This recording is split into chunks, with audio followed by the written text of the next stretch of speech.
eje intestino-cerebro. Bienvenidas y bienvenidos a un nuevo capítulo de La Salud de Chile Podcast. Hoy hablaremos sobre el fascinante eje intestino-cerebro. ¿Sabías que nuestro intestino lo llaman también el segundo cerebro?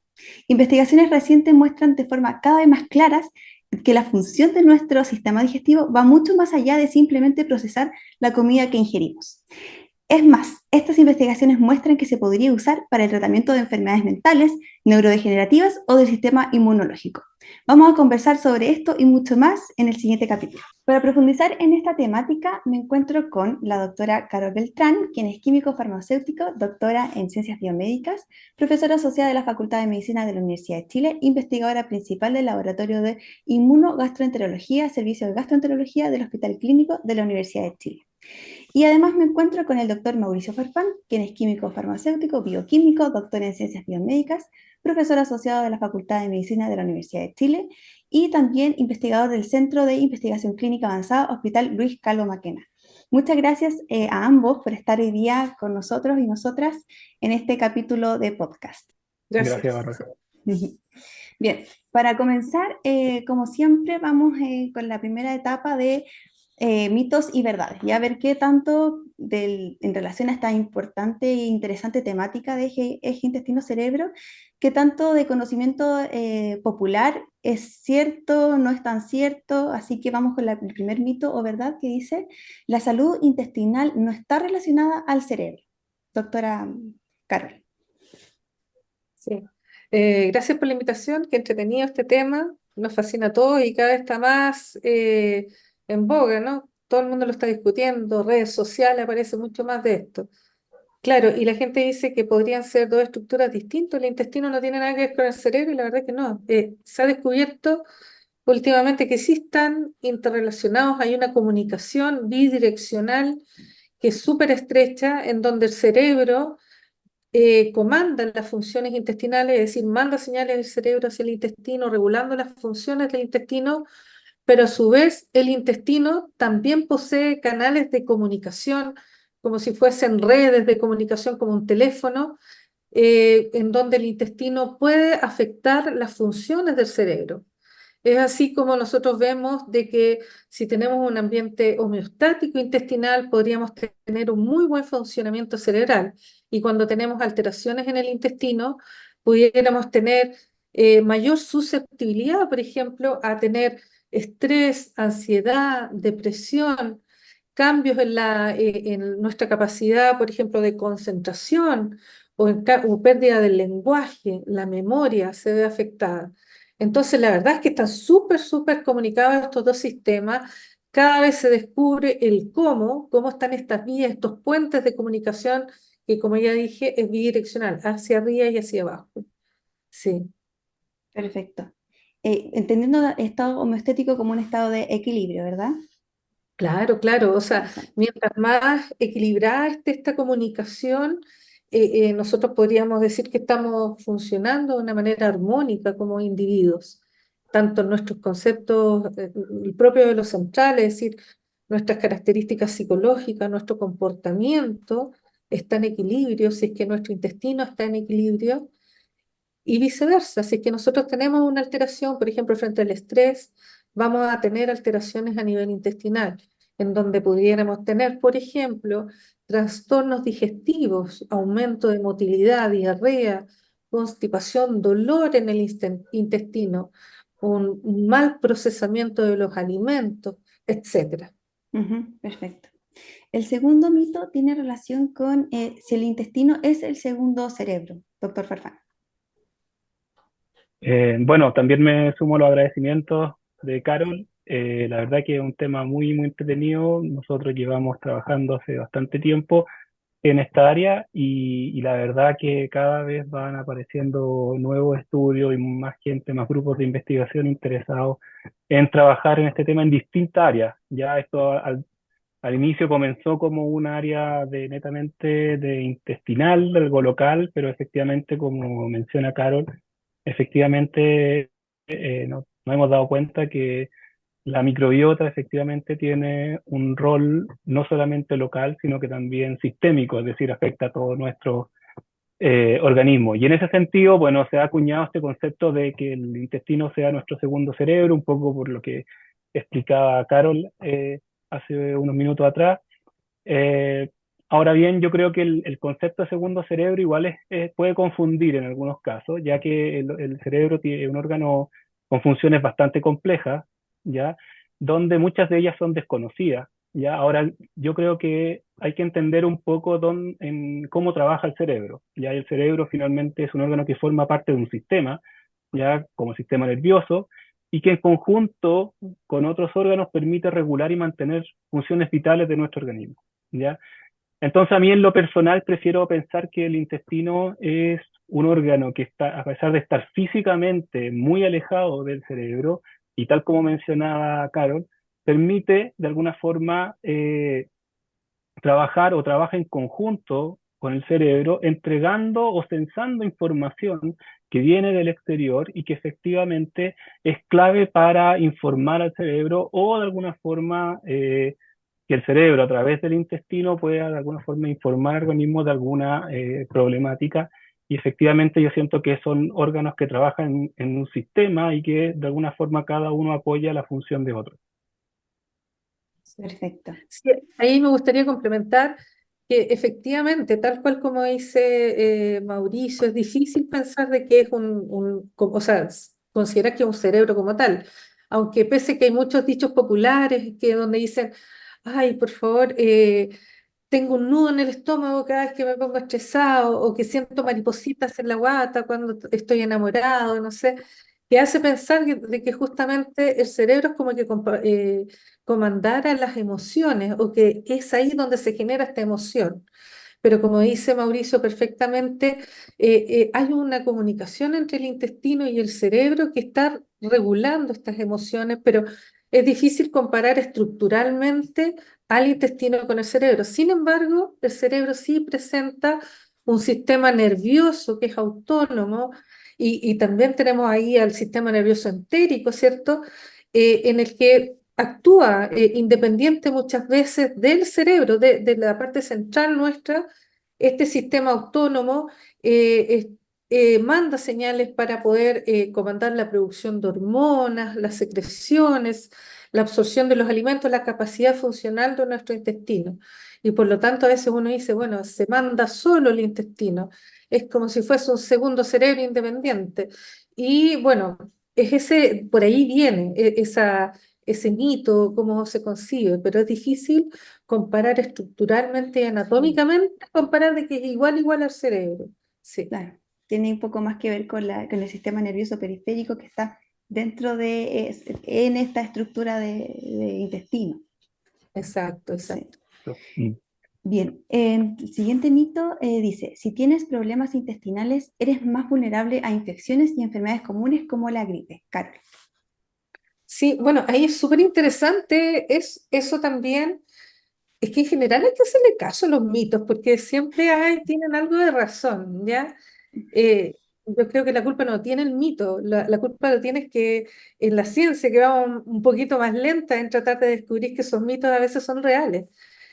Sí, efectivamente, en el intestino, además del sistema nervioso, nosotros tenemos alojado a un conjunto de microorganismos que le llamamos microbiota, ¿cierto?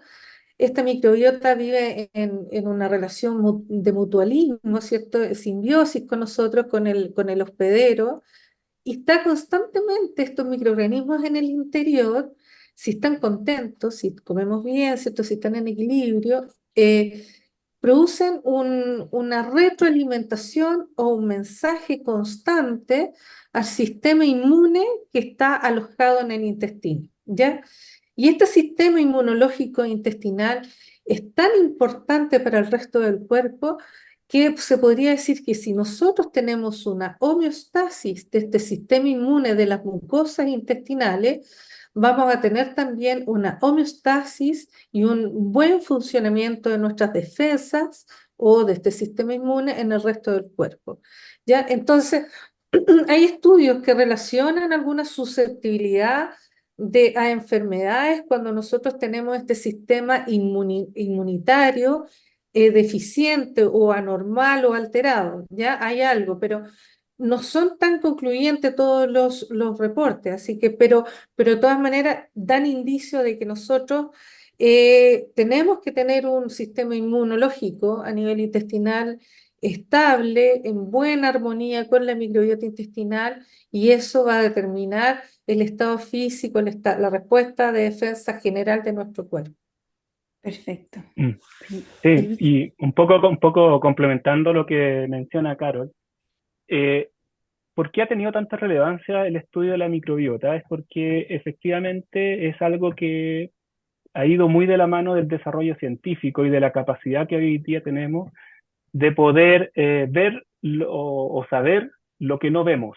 Ya efectivamente estos microorganismos que tenemos en la microbiota intestinal, que tenemos principalmente en la parte final de nuestro intestino, que no es menor, que en algunos casos se ha calculado que puede ser hasta 1 o 2 kilos de nuestro peso, de alguna forma son bacterias que te forman parte de la microbiota, no solamente intestinal, que ha sido lo que más se ha estudiado, sino que otras microbiotas que pueden existir a nivel de vía aérea, a nivel de piel, etcétera. Ya, lo que se ha visto es que como ya podemos determinar y saber de manera simple de cuáles son estos microorganismos, se ha visto esta asociación con algunas enfermedades. En un principio, enfermedades intestinales, porque parecía lógico, efectivamente, que si tú tienes estos cambios a nivel local, podrían tener un efecto, obviamente, a nivel local, pero se ha visto que incluso estas alteraciones de la microbiota se observan en enfermedades extraintestinales y enfermedades, por ejemplo, hoy en día está muchos estudios están enfocados, por ejemplo, a estudios con autismo, estudios con Parkinson, que pues pareciera estar no necesariamente relacionado con los bichos que tenemos en nuestro intestino. Entonces, esto de alguna forma ha levantado un poco esta idea de la relación entre la microbiota intestinal y enfermedades. La pregunta que estamos de alguna forma hoy en día tratando de contestar es efectivamente un poco el concepto si el huevo o la gallina, digamos. ¿Qué es de alguna forma, si es el cambio de la microbiota que tenemos, de alguna forma es el que ocasiona la enfermedad o la enfermedad de alguna forma es la que está causando este cambio de la microbiota que nosotros estamos observando? Y en ese sentido han habido bastante avance hoy en día de determinar cuál podría ser la relación de alguna forma causa-efecto, y se ha visto en algunos casos resultados bien impresionantes como la microbiota efectivamente puede estar de alguna forma causando una susceptibilidad a alguna enfermedad. Ya como también se ha visto que estos cambios en la microbiota se asocian a alguna enfermedad. Perfecto. Y ahora ahí yo quería complementar con otra cosita súper relevante. En modelos animales donde más se ha estudiado este fenómeno y esta relación de la microbiota con el sistema inmune y en la susceptibilidad a enfermedades, ¿ya? En humanos todavía está en desarrollo el estudio de esto, ¿ya? Ahora, es súper importante destacar de que animales, por ejemplo, que son libres de gérmenes, animales que no tienen microbiota, presentan una anormalidad en el desarrollo del intestino y a consecuencia de eso del sistema inmune. Ya el sistema inmune necesita de la microbiota para poder desarrollarse de manera eficiente, ¿ya? Y eso, por supuesto, eso en etapas iniciales de la vida. Y es ahí donde nosotros determinamos también al cómo vamos a tener susceptibilidad a enfermedades en la etapa adulta. Entonces, por lo tanto, esta microbiota intestinal sería como la reguladora de las funciones inmunes generales de un individuo. Perfecto. El último mito que está también bien popular es que el intestino está vinculado a los niveles de estrés y ánimo. Esto pensando que el 90% de la serotonina, que es la hormona que es conocida popularmente como la hormona de la felicidad, es producida en el intestino. Entonces, pensando en que si esta producción de serotonina, la mayor parte es en esta área intestinal, digamos, ¿cómo puede esto afectar nuestra alimentación en relación a cómo nosotros estamos estresados o nuestro estado de ánimo? Que tiene un poco de relación con lo que estaban comentando antes. Mauricio. Sí, sí, mira, antes de contestar un poco ese mito, creo que es importante un poco saber que los estados de ánimo, y en cualquier estado, de alguna forma, de un ser humano, finalmente, es un resultado de un proceso químico que es mediado por moléculas que actúan como mensajeros, ¿ya? Y efectivamente se ha observado que la microbiota puede de alguna forma modular no solamente la producción de estos mensajeros, sino que en algunos casos interferir en su función de estos mensajeros. Y claro, tal como tú mencionas, efectivamente la serotonina, que es producida principalmente sobre un 90% por el intestino, y es una hormona que es clave un poco en la regulación de los estados de ánimo, y se ha visto que su carencia de alguna forma se asocia a síntomas de depresión. Efectivamente, se ha visto que la microbiota puede tener un rol en modular un poco la producción de esta serotonina, es decir, inducir o no la producción por parte del intestino de esta hormona, como también de alguna forma interferir en su función, tanto a nivel como de receptores que pudieran utilizar esta molécula, y efectivamente esto puede tener un impacto en el estado de ánimo. Ahora bien, me gustaría ser bien cauto en esto de que efectivamente la microbiota tiene se ha visto este efecto, se ha postulado en animales, hay algunos estudios, como decía Carol, mucho de lo que sabemos de microbiota lo sabemos un poco por los estudios en animales, por razones bastante obvias en términos de tratar de modular un poco la microbiota en seres humanos, pero efectivamente se ha visto que este efecto de la microbiota de regular o modular un poco la concentración de serotonina y por lo tanto algunos estados de ánimo asociados a la presencia de esta hormona. Pero también es importante destacar que la microbiota también se ha visto asociada a la producción de otros neurotransmisores, otras moléculas que también en su conjunto pueden estar o no influenciadas con un estado de ánimo en particular. Entonces, el sistema es multifuncional, de alguna forma hay muchos actores involucrados, pero la microbiota juega un papel importante en este proceso. Súper Sí, interesante. ahí complementando, es súper relevante todo este tema, es que es muy bonito y como decía Mauricio, los modelos animales han ayudado a incrementar este conocimiento, no solo la serotonina, sino que hay diversos neurotransmisores que son regulados en su producción en el sitio, es decir, en el intestino a través de la interacción de la microbiota con los componentes, los metabolitos de la microbiota, regulan la producción de estos neurotransmisores que van a estar afectando la susceptibilidad de estrés, la depresión, la ansiedad, etcétera, ¿ya? Así como también otras enfermedades de orden psiquiátrico o de neuroinflamatorias, etcétera. Ahora, en eso los modelos animales son tan así impresionantes, en donde se ha visto que, por ejemplo, que animales que no tienen gérmenes, libres de gérmenes en su intestino, cuando no son capaces de desarrollar fenómenos de ansiedad y de depresión, es una cosa así tan loca. Es decir, necesitamos a la vez tener una microbiota para poder desarrollar estas alteraciones centrales. Y obviamente que tiene que ser una microbiota que sea armónica, que sea estable, la que pudiera disminuir este riesgo. Es así como esos mismos animales, cuando uno les trasplanta, por ejemplo, microbiota o un trasplante fecal, por ejemplo, a animales homeostáticos, estos estados de ansiedad y estos cambios en el comportamiento se reducen. Es decir, la microbiota definitivamente es como si fuese nuestro modelador del ánimo, nuestro modelador de nuestras capacidades centrales. Entonces, es fuerte, es muy bonito y es por el que nosotros tenemos que prestarle atención ahora. Sí, perfecto. Bueno, justamente la pregunta ya que sigue, Carol, tiene relación con eso, que bueno, ¿qué es la microbiota? Ya más o menos estamos entendiendo qué es la microbiota, por qué es tan importante para nuestra salud y cuáles son los beneficios que les puedes otorgar de manera directa. Claro, como ya más o menos Mm. hablado de esto, ¿cierto? La microbiota es un conjunto de microorganismos. Ahora, en general, la microbiota, todo el mundo se refiere a bacterias, pero no solo son bacterias, son virus, son parásitos, hongos, ya una gran cantidad de microorganismos que nosotros albergamos y que están en un proceso completamente simbiótico, en una relación de mutualismo con el hospedero, tratando de otorgarnos beneficios a nosotros y nosotros como seres humanos también estamos otorgándole beneficios a ellos, ¿ya? Entonces estamos en un constante equilibrio. Están produciendo muchas sustancias a partir del metabolismo de los alimentos. Reciben, por ejemplo, fibra, fermentan las fibras, liberan sustancias beneficiosas para nuestro sistema inmune y para nuestro sistema nervioso, como por ejemplo los ácidos grasos de cadena corta. Hay otros metabolitos que producen otras sustancias en la microbiota.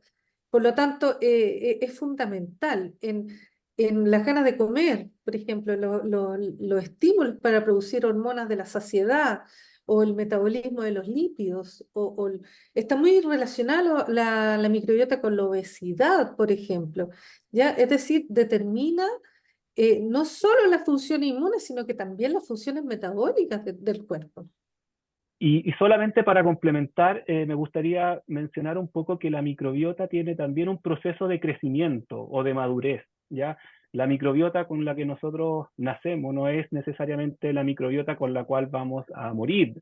Efectivamente hay un crecimiento y un cambio de la microbiota desde que nacemos, principalmente heredamos nuestras primeras bacterias de nuestra madre, ya efectivamente en el parto, donde efectivamente empezamos a tomar esas bacterias que nacen por el canal del parto y efectivamente vamos poblando nuestro intestino y posteriormente esta microbiota va creciendo y se dice que cerca de los 4 o 5 años de edad ya empezamos a tener una microbiota que es tipo adulto. Disculpa, y otra cosa que es chiquitita para complementar, es que en general hay un mito también, ya, saco otro mito, que dice la gente, ay, ¿me puedes analizar la microbiota a ver si yo estoy sana o enferma? La verdad es que eso también es un mito, ¿ah? La investigación respecto a poder saber qué microbiota tenemos específicamente y que le pertenece acá a un individuo específico, eso también está en investigaciones. Y por cada individuo tenemos como huella digital distintas microbiotas. ¿Ya? Porque va a depender esa microbiota del cómo nos alimentemos, del grado de ejercicio, del estrés, de patologías concomitantes, de la forma del nacimiento, como ha dicho también Mauricio, si se alimentaron con leche materna o con leche de fórmula. Si tenemos, por otro lado, enfermedades como estrés, por ejemplo, ¿ya? O si viajamos constantemente. Entonces, cada uno de nosotros tiene una huella digital, pero se ha llegado a conclusión de que hay ciertos filos bacterianos, grandes grupos de bacterias que están más relacionados a los sanos que los enfermos, y por ahí van los estudios, ¿ya? No, perfecto. Después viene una pregunta relacionada un poquito a eso también. Ah. Mauricio, tanto que hemos hablado de la microbiota, ¿cómo se puede alimentar esta microbiota, estar aquí en este ambiente hospedero de manera sana y en armonía? ¿Y qué pasa cuando no recibe este alimento? Sí, bien interesante. Ahora, yo aquí quiero hacer un poco, y se me va a salir quizás mi rol más de microbiólogo, de que efectivamente contar un poco que las bacterias tienen más de 3.000 millones de años de evolución, a diferencia de lo que nuestra evolución, que es mucho más reciente. Entonces, las bacterias se han adaptado a diferentes cambios de ambiente y hoy día encontramos bacterias en lugares que pareciera que no pudiera existir vida, digamos, y eso efectivamente, yo creo que más que qué alimento necesitan las bacterias, finalmente, es decir, cómo si existen bacterias que puedan procesar lo que nosotros estamos alimentando. Yo creo que eso es importante porque hoy en día sabemos, por ejemplo, como tenemos suficientes tecnologías para determinar, se ha visto, por ejemplo, la microbiota de los primeros humanos que habitaron la Tierra y efectivamente se ha visto que la microbiota que tenían ellos era muy diferente a la microbiota que tenemos hoy en día en países más en vías de desarrollo y se parece más a una microbiota más primitiva de alguna forma que a las que tienen actualmente personas que viven en comunidades más rurales. Entonces, la alimentación modula de alguna forma la microbiota que tienen las personas. Entonces, de, independiente de la alimentación que tú tengas, siempre va a haber una microbiota que va a estar de alguna forma utilizando y tú vas a estar de alguna forma facilitando el crecimiento de alguna bacteria que es capaz de alimentarse de ese alimento. Entonces, esto abre una línea de investigación que está muy de moda hoy en día en relación a la microbiota y que tiene que ver con la alimentación. Efectivamente, saber cuál son la alimentación que tú puedes tener. Y tal como dijo la Carol, no tenemos un concepto de microbiota sana, o sea, decir, no podemos hacernos un examen de microbiota y decir, oye, yo tengo estas bacterias, no estoy sano de alguna. No, tú tienes tu microbiota, que es como tu huella digital, como decía la Carol, pero sí de alguna forma se puede modular esa microbiota con una alimentación. Y eso hay muchos estudios que están, por ejemplo, enfocados Y se ha visto, por ejemplo, que personas que están acostumbradas a una dieta muy alta en grasa, a fritura, etcétera, se traduce en una microbiota que está asociada, por ejemplo, al desarrollo de obesidad, enfermedades cardiovasculares, etcétera. Entonces, todo de alguna forma tiene relación efectivamente a lo que nosotros vemos, que efectivamente es una población que sufre de estas patologías. Así, por Y otro de- lado, gente que se alimenta mucho de fibra, de una alimentación variada, efectivamente son personas que tienen una mejor salud y por lo tanto una microbiota mucho más diversa y mucho más amplia que la que puedan tener alimentaciones que son mucho más restringidas. De hecho, lo que seguía ahora, pregunta dirigida a Carol, tiene relación con esto. A lo largo de la conversación hemos visto que la microbiota de cierta manera afecta a que se generen o no ciertas enfermedades, al parecer, o viceversa, hay una relación ahí. Pero ¿cómo puede entonces afectar a desarrollar enfermedades quizás neurodegenerativas, de salud mental o quizás metabólicas, pensando en que cada uno tiene su microbiota y no es como que existen microbiotas buenas o microbiotas malas? En el fondo, ¿cómo es que se relacionan estos dos factores entre que exista, que haya relación como con enfermedades en relación a una microbiota que está desequilibrada o que depende de la alimentación de la persona? ¿Cómo es que se relacionan estas dos cosas? Sí, esta huella digital, insisto, se adquiere durante todos los periodos de la vida del individuo, o sea, esta determinada característica de la microbiota.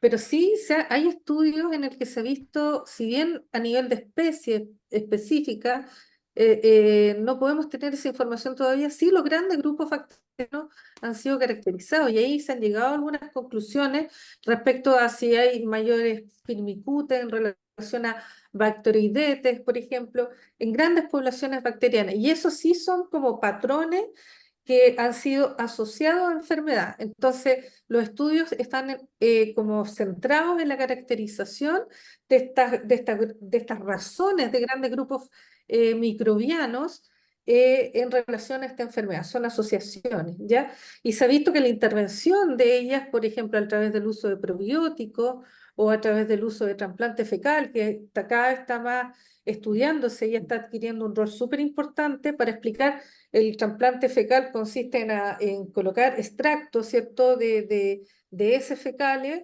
de un individuo sano o de un grupo de individuos sanos a un paciente. Por ejemplo, se ha estudiado para el Clostridium difficile, hay pruebas para la enfermedad inflamatoria intestinal y otras.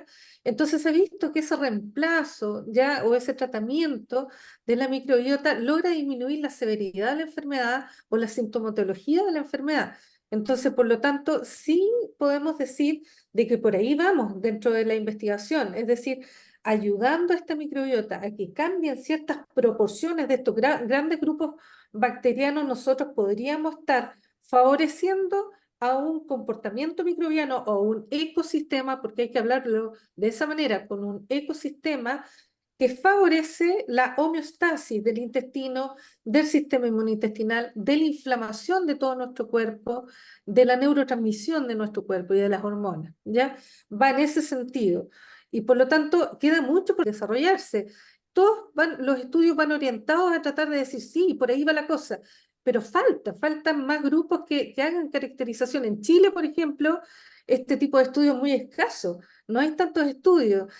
Hay estudios intervencionales que se están tratando de hacer y se acoplan un poco a lo que se está haciendo en el extranjero, y eso es súper bueno, pero estamos todavía digamos, estamos arriba de la ola tratando de obtener información que va muy acorde a lo que se publica en el extranjero, pero tenemos muchas cosas por hacer. Perfecto. Mauricio, y en relación a esto mismo que estaba conversando recién, Carol, se ha visto, bueno, que el trasplante fecal se está utilizando específicamente para tratar cierta enfermedad. Pero ¿cómo es que se ha visto que funciona en relación al tiempo? El tiempo de duración, la efectividad. También se han visto documentales donde en estos trasplantes fecales las personas como que de alguna manera adquieren ciertas como enfermedades o sintomatologías de la persona de la cual venía este trasplante fecal. Es decir, si la persona tenía depresión, quizás puede tener un poco más de depresión, o si la persona tenía más acné, yo también, no sé. Esa es como un poco la duda. Sí, sí, bueno, hay un documental en Netflix que salió hace poco que habla un poco de esto. Y claro, a mí me gustó un poco porque cómo pone la microbiota, los esquemas que hacen, un poco las animaciones son muy entretenidas en términos de poder enseñar un poco cómo funciona la microbiota, pero tiene temas bien que hay que tener todo cuidado y uno es el ejemplo un poco de los que justamente tú estás mencionando. ¿Y por qué creo que hay que tener cuidado? Porque, a ver, tiene lógica, efectivamente, si tú encuentras que la microbiota intestinal se ve alterada frente a una patología, que uno pudiera restituir esa microbiota o ayudarla para que se vaya a una transición desde la enfermedad a la microbiota que tenía el organismo antes de tener la enfermedad. O sea, y en ese sentido, se han postulado no solamente trasplante fecal, sino numerosas otras, por ejemplo, el uso de probióticos, el uso de alimentación, por ejemplo, cambiar la alimentación para favorecer la microbiota. Lo que sabemos de alguna forma es que necesitamos, para un estado de salud se asocia principalmente a una microbiota que es más diversa. Ya eso de alguna forma está bastante claro y sabemos que en procesos patológicos efectivamente la microbiota pierde esa diversidad y efectivamente se asocia más a microorganismos que pudieran estar asociados como a una enfermedad. El tema específico del trasplante fecal, bueno, pareciera que es algo nuevo, pero algo que se hacía incluso en la antigua China, hace más de 1700 años, se administraba una sopa amarilla, que se denominaba, que eran deposiciones efectivamente, y que se utilizaban para tratar personas que tenían diarreas que eran muy duraderas y que no había forma de manejarla. Entonces, efectivamente, se veía que la administración de este trasplante fecal, por decirlo de alguna forma, podía ayudar a restaurar la microbiota y en este caso recuperar de una enfermedad como era la diarrea duradera. Ahora, hay experiencias muy exitosas, tal como decía Carol, el uso de Clostridium difficile quizás es el icono de alguna forma del uso del trasplante fecal, donde no hay nada que hacer, o sea, son pacientes que no pueden usar antibióticos, nada, y se usa un mecanismo de SOS donde no hay nada que hacer, y bueno, hagamos esto y se hizo y funcionó perfecto.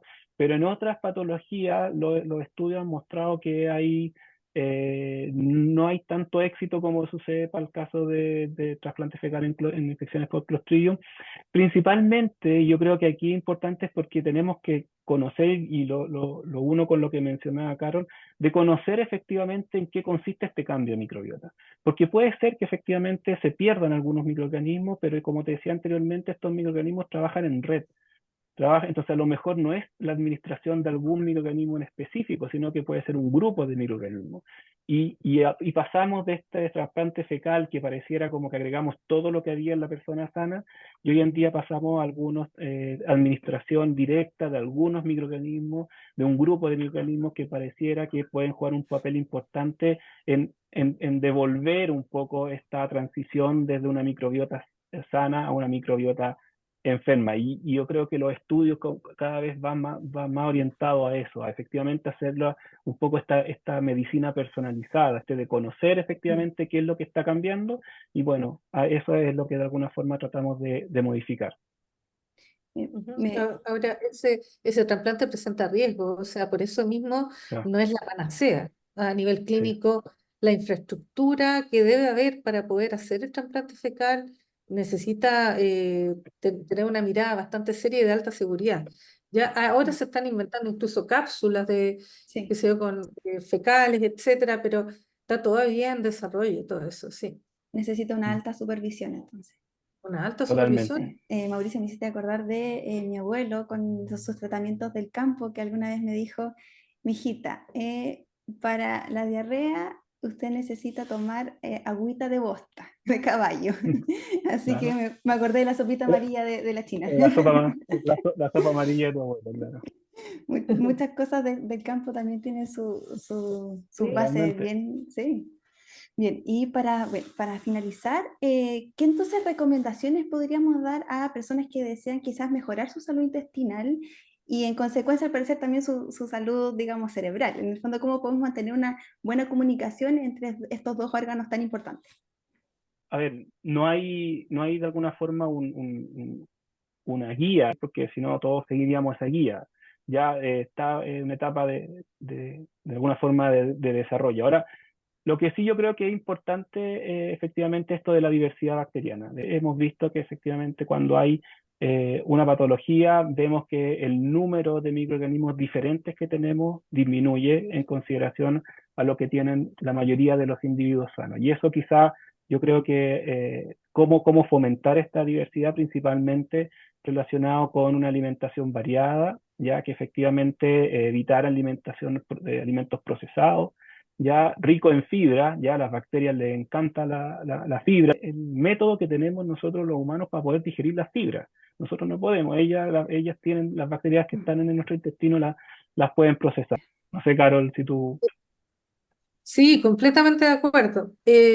Quiero complementar un poco esa información respecto a, hay un concepto que a nivel de incluso los estudiantes de medicina, la enseñanza médica se está volcando ahora, sobre todo la Universidad de Chile está súper enfocada en en nuestra nueva enseñanza, que tiene que ver con lo biopsicosocial, es decir, cómo la salud de un individuo no solo lo abarca lo biológico, es decir, que nos hagamos cargo de las moléculas, las células, en este caso la microbiota, de cómo la alimentamos y estamos homeostáticos, sino que también tenemos que prestarle atención a los otros dos componentes que tienen que ver con lo que tú misma decías, lo cerebral, la salud mental, el cómo un individuo se relaciona con su entorno, es decir, cómo está mi relación social con el entorno, que está bastante deteriorada últimamente con la pandemia peor y con el uso del celular peor todavía en los niños.